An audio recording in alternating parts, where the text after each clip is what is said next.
Mari, bienvenidos a otra entrega de Rancul Charrupú. Hoy vamos a preguntarnos qué es un tratado de paz. En 1796, la corona española, en lo que ya era el virreinato del Río de la Plata, firma un tratado de paz con una nación, a la cual reconoce en ese documento. ¿Qué significó este tratado? ¿Qué nos está contando esta historia y por qué se firmó? Estas y otras preguntas nos van a responder la historiadora Graciana Pérez Zavala y la abogada Luz Mendía. Acompáñennos.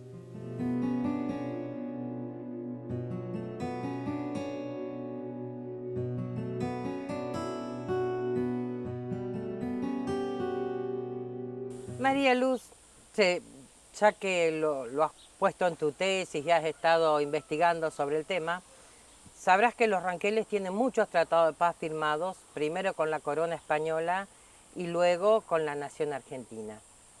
¿Qué es un tratado de paz? ¿Qué significa jurídicamente un tratado de paz? Un tratado de paz es un acuerdo que se establece entre dos o más partes específicamente para terminar un estado de guerra entre ellas. Jurídicamente es un documento escrito en el que se establecen obligaciones para esas partes, a los efectos de terminar el enfrentamiento o el conflicto que tienen. ¿Cómo se firma un tratado de paz? O sea, vos, Luz, y yo, María Inés, ahora nos enojamos, nos peleamos y decimos, bueno, vamos a firmar un tratado de paz, o hay unas personas jurídicas que lo pueden firmar, hay que tener un rango, no sé, un reconocimiento de algo para poder firmar un tratado de paz. Y los tratados de paz generalmente se firman entre países o gobiernos. También se han firmado con organizaciones revolucionarias o guerrilleras, pero tienen que tener la representación de un colectivo, básicamente. Es decir, el Estado argentino o la corona española reconocían como un colectivo con derechos a la nación ranquel en ese momento, porque de 1796 creo que está firmado de corona a nación, ¿verdad? Sí, el de 1796 está firmado por el gobernador de Córdoba del Tucumán, que era el marqués de Sobremonte Rafael Núñez, y el cacique Chenglem, que representaba la nación Ranquel. Entonces eso les da un reconocimiento político de alguna manera, más allá de la preexistencia, ¿no? Un reconocimiento político de igual a igual, ¿no? En algún sentido, porque no era que la corona en su momento firmaba tratados con cualquier pueblo. Dentro de los tratados que se han identificado, no significa que sea exactamente el primero que existió en términos históricos. Del primero que se tiene registro con el nombre de Nación Ranquel es del año 1796, que se firma en lo que hoy sería, digamos, el territorio de Córdoba, de la provincia de Córdoba, porque eso se gestionó a través del gobernador intendente, el marqués de Sobremonte, eh, y con los caciques Carripilún y Chenquelén, que bueno, fueron a gestionar allí cuando se estaba instalando la frontera en Córdoba. En Buenos Aires ya se había determinado una serie de fuertes y fortines, lo mismo que en el tramo de Mendoza, pero en Córdoba, en la década del 1770, 1780, empiezan a instalarse una serie de fuertes, como por ejemplo lo que hoy sería la Carlota, Fuerte Punta del Sauce, Las Tunas o Río Cuarto. Y en ese marco es que se realiza ese primer tratado con los ranqueles, o como nación ranquel. Por eso te decía al principio, puede que no sea el primero, porque a lo mejor ha habido otros tratados con otros caciques que se han definido como ranqueles, pero que en las fuentes no necesariamente aparecen con ese nombre. ¿Cuál fue la intención de España al firmar este tratado? ¿Era establecer límites, frontera? ¿Y por qué con los ranqueles, no? Bueno, en realidad ahí entramos en un terreno en el cual es como que hay muchas variables en juego. Por un lado, para la corona española, en ese tiempo, fines del siglo XVIII, se da un proceso de cambio que tiene que ver con lo que se conocen como las reformas borbónicas, porque cambia la monarquía en España y simultáneamente esas reformas generan, por ejemplo, el Virreinato del Río de la Plata, eh, la decisión de fomentar el comercio entre Buenos Aires y Chile, y obviamente la zona de frontera era central, consolidarla a partir de Fuertes y Fortines, y en ese contexto es que está esta idea de empezar, por un lado, a hostigar a los indígenas que estaban en la zona, en realidad ya estaban en la zona, pero bueno, también a fines del siglo XVIII se ve un proceso de más conflictos, malones, especialmente por la presencia de ganado en la zona, y simultáneamente, por eso se hacen a veces expediciones punitivas, y simultáneamente cuando estas no dan por ahí los resultados tan esperados, se llega a esta idea de formular un tratado o pacto con este grupo de ranqueles que estaban justamente ubicados o tenían ubicadas sus tolderías en los caminos o rastrilladas que llevaban a los nuevos fuertes, por ejemplo Las Tunas, por ejemplo el Punta del Sauce o Villa de la Concepción del Río Cuarto. Entonces era un tratado estratégico en términos de la territorialidad tanto española como de la propia reorganización de los grupos indígenas, que también en ese periodo están como movilizándose bastante. Claro, porque lo firma el cacique Manquel, pero está acompañado por Carripilún también, o va en nombre de Carripilún.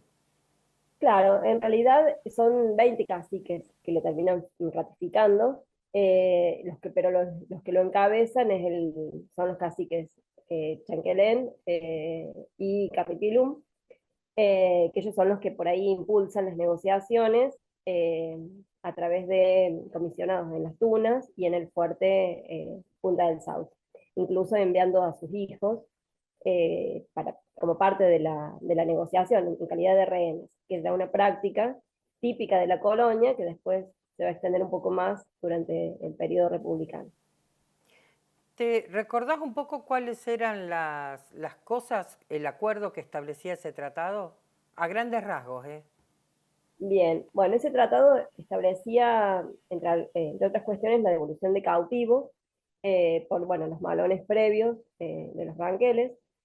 También consideraba, digamos, la invitación, y eso es por ahí por parte de una política que subyace detrás del tratado, de parte del rey de España para que los caciques y sus tribus se situaran más cerca de la línea de la frontera que se estaba instalando.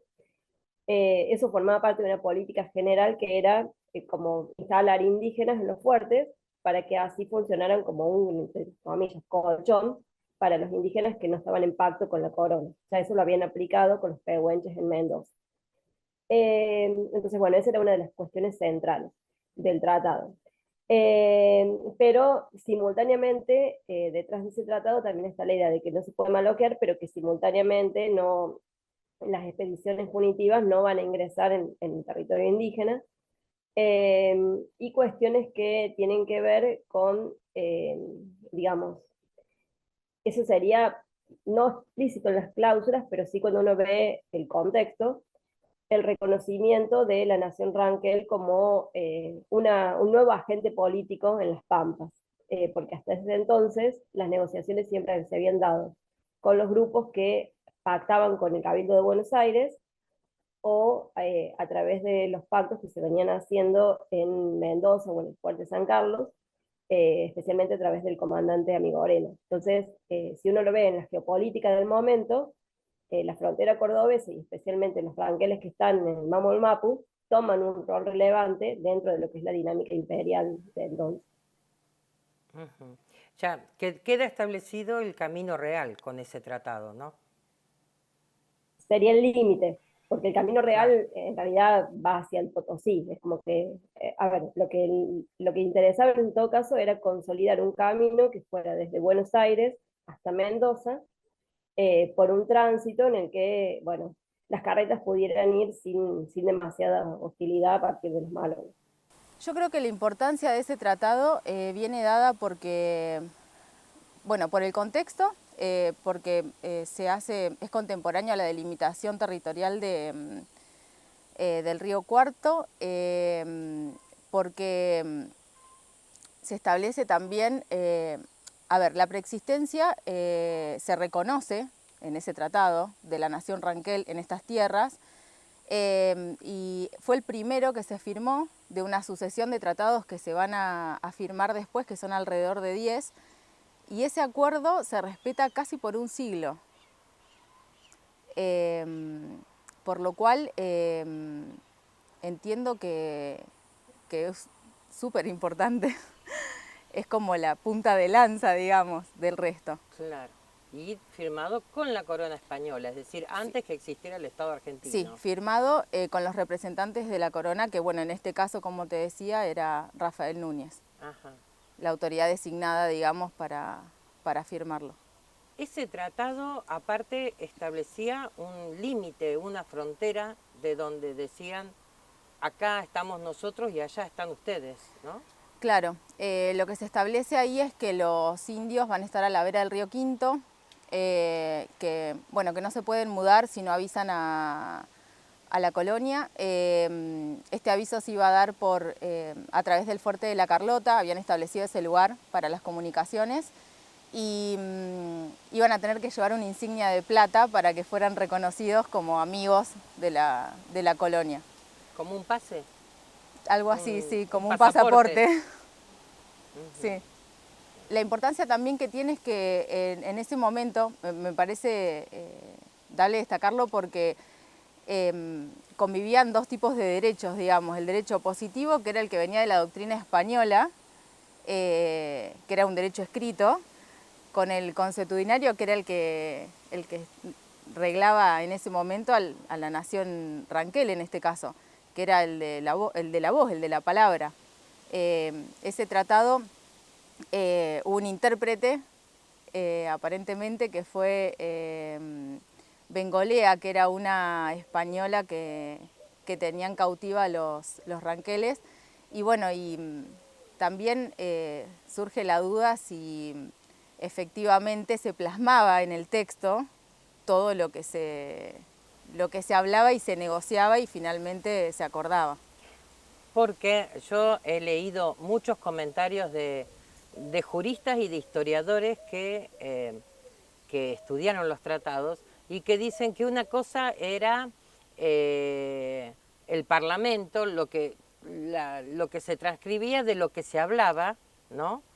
Que quedaba escrito en algún lado, se habló esto, el cacique dijo esto, las autoridades dijeron esto, y otra cosa era lo que después se plasmaba en el acta, que por ahí los caciques firmaban pensando que era lo que habían hablado, que estaban manteniendo la palabra, y quizás lo que se firmaba en el acta tenía un montón de puntos en detrimento de los ranqueles. Sí, tal cual, aparte eran negociaciones que llevaban años capaz, hasta que efectivamente después eran plasmadas y refrendadas, porque si bien la nación Ranquel era representada por un cacique olonco, la corona se firmaba acá, pero se tenía que después refrendar por alguna autoridad de mayor rango, porque la firmaba un negociador generalmente, de mayor rango, que era parte del gobierno español.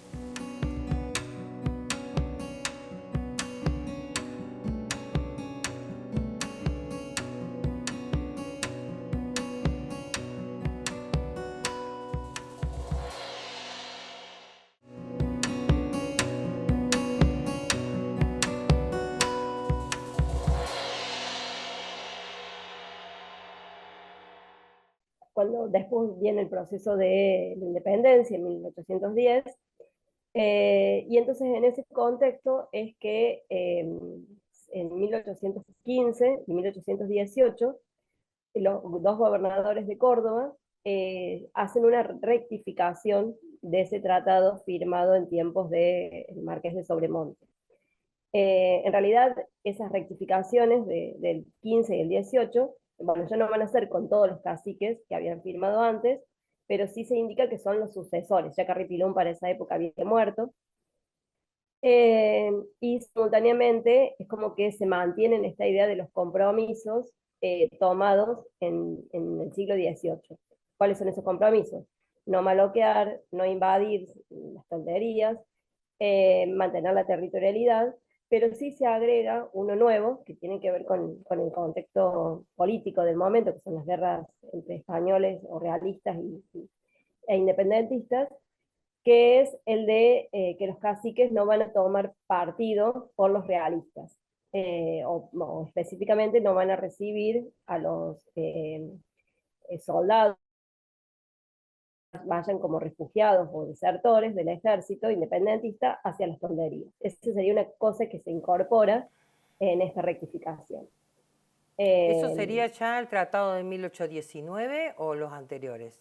No, estos dos son, en realidad no son tratados en sí, sino son actas que están publicadas, las publicó Rustán, María Elizabeth Rustán, que son simplemente es un documento muy cortito, que no tiene articulado, pero que rectifica esos tratados. Es decir, un gobernador en tiempos independientes dice, bueno, yo recupero esos tratados que se hicieron en tiempos de Sobremonte. Y obviamente también da cuenta de cómo los ranqueles en ese momento en realidad optan por tomar posición por el gobierno que tiene que ver con la independencia y no con los españoles, porque ahí también en ese marco se estaba produciendo un cambio en los interlocutores. En Pero ese contexto, no, sí, si en ese contexto se firma el de 1819, exactamente. que lo Ese envía trata, Rondó, digamos. claro, es decir, son como Eh, acá te hago un contexto un poquito más general. En 1818 se da lo que se conoce como la batalla de Maipú, que es una batalla insignificativa en términos generales porque ahí son derrotados los realistas en Chile. Y eso tiene mucha influencia en las pampas argentinas, o lo que van a ser después las pampas argentinas, porque gran parte de los realistas empiezan a refugiarse entre los indígenas, los pehuenches, los propios ranqueles y los indígenas que estaban en la zona de las Salinas, que también era una mezcla de ranqueles con otros caciques. Entonces, en ese marco se firma el Tratado de 1819, que es como vos decís, está impulsado por el director de ese momento de las Provincias Unidas del Río de la Plata, que es Rondó, y que tiene como muchas aristas. A ver, ¿cuáles serían las aristas? En primer lugar, a los criollos que les interesaba, que los indígenas no se unieran con los realistas, porque sabían que, bueno, las tolderías eran, digamos, aportaban hombres, aportaban logística, y especialmente un territorio donde ellos no podían realmente controlar.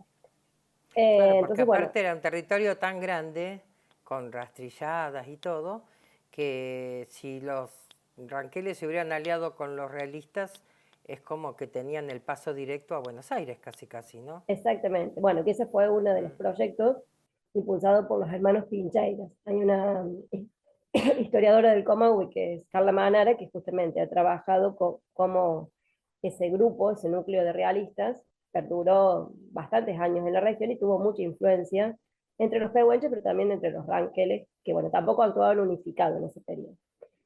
Y entonces ese tratado del 19 tiene, desde mi punto de vista, como principal meta esto, controlar una alianza que parecía en ese momento estratégica ante la contraofensiva española.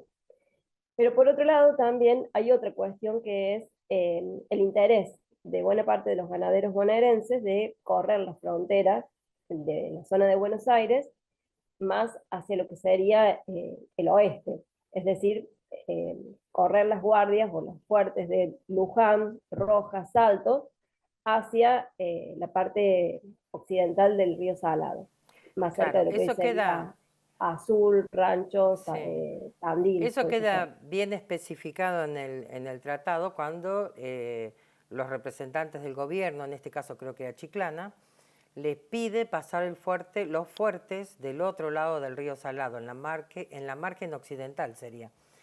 Y que Es, los ranqueles le dicen que, después de debatir mucho, porque no querían, le dicen que podían pasar los fuertes, pero no población civil. Claro, exactamente. En realidad es algo que se discute y mucho. Por ahí la documentación es media controversial, porque de ese tratado no se conoce el acta final, sino que lo que hay son documentos base o relatos de gente que estuvo en los parlamentos, donde obviamente cada uno de los que estuvo le pone su perspectiva. Pero efectivamente, el punto de discusión ahí fue si los ranqueles autorizaban a que el gobierno criollo traspasara la frontera hacia la zona oriental del río Salado. La posición indígena era que no, y la posición cristiana era que sí, obviamente. Eh, pero bueno, es algo que en realidad los caciques no terminan aceptando del todo. El tratado es efímero, pero sí lo que vamos a ver en términos históricos es el movimiento de esa frontera a los pocos años. Es como que ahí sí los indígenas terminan perdiendo territorio. Yo no diría tanto por el tratado, sino más bien por cómo se da después el avance. Fue a pesar del tratado. Exactamente. Inclusive es algo que después se vuelve a discutir, pero ya en el año 1825, con otro tratado que se hace, que se conoce como de Laguna del Guanaco, donde también participan casi 50 caciques ranqueles. Se gestiona un poco por Córdoba, pero también se vincula con Santa Fe y con Buenos Aires, como que ahí actúan articuladamente las provincias. Y en ese tratado uno de los puntos que se discute es el reconocimiento de la nación ranquel de que la frontera o las guardias argentinas iban a estar en la zona de lo que hoy sería Tandil, Volcán, etc. Como, bueno, ya, digamos, el reconocimiento de la avanzada que se había realizado años previos. En ese sentido, es como que el Tratado del 19 y el del 25 muestran esa, entre comillas, digamos, ganancia. Avanzada de la frontera. Exactamente, avanzada de la frontera o quita o apropiación del territorio indígena, si lo vemos en perspectiva inversa. 1796. En el tratado claramente estipula el gentilicio ranquel o ranqueles. No hay otra forma u otra manera de nombrar a nuestro pueblo. Y esto queda demostrado en los sucesivos tratados que se firmaran posteriormente en nuestra historia, ya con la nación argentina.